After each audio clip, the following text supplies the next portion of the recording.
Hi to everyone. So today we're going to present our learning evidence of stage 3. So my team are composed by Clara Fernanda, Dimas Loera, Marina Rodriguez, Paola Marisol, Azul Nabil, Carolina Verónica, Adriana Zaret, and me, Jorge Fernando. So let's start with the introduction. In this evidence, we will mainly see the operation of the robot we choose. To be clear about this operation, we made a prototype with the recycled materials and we investigate what each sensor that this robot was specifically made for.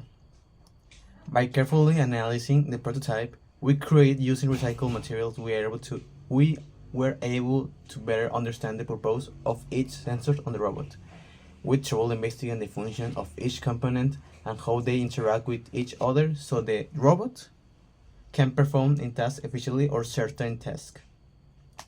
In addition, we identified the possible improvements that we could implement in a future version of this kind of robot and to optimize its performance and increase its versatility in different situations. This exercise gave us valuable hands-on experience and allowed us to delve into the fascinating world of robotics in a creative and educational way. Water pollution is a contamination of water bodies such as lakes, rivers, oceans, and groundwater by substances or harmful wastes, making it unsuitable for various uses and harmful to ecosystems and human health. By efficiently connecting waste materials from water bodies, navigating autonomously, and as well as employing innovative design features, our efficient water cleaning robot contributes to mitigating water pollution and preserving the health of ecosystems and human health. Robot components, mechanical components, screws and nuts. These are element parts, conventionally screws and nuts used to fix frames and support to the structure of the robot.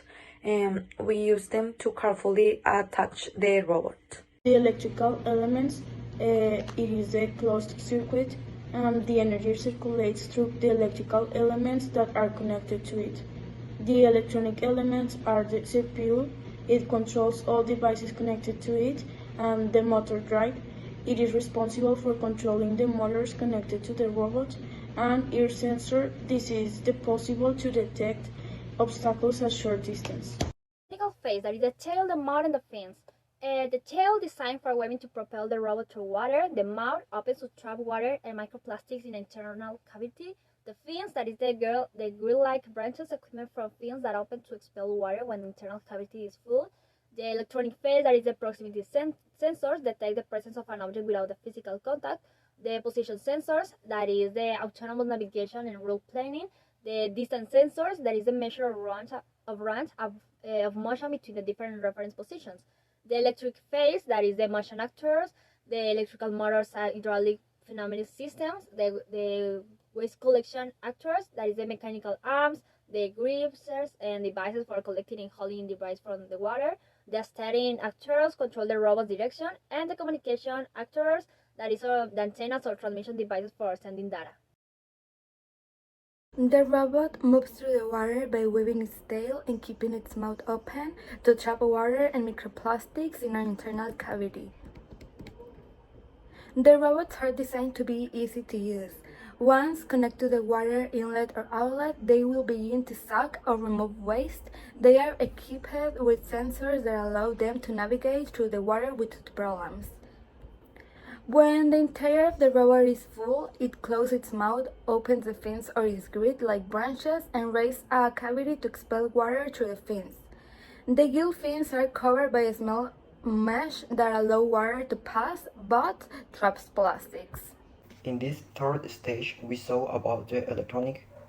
These complements that we have been seeing since stage 1. In this stage 1, we learned to identify the phases of the robot, mechanical, electrical, and electronic, as well as some of the elements that make up the robot.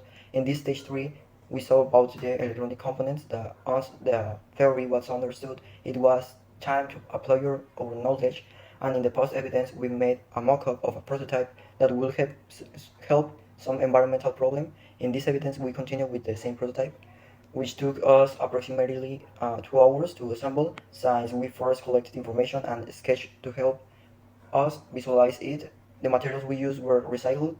The diff is made of a cardboard box and glue.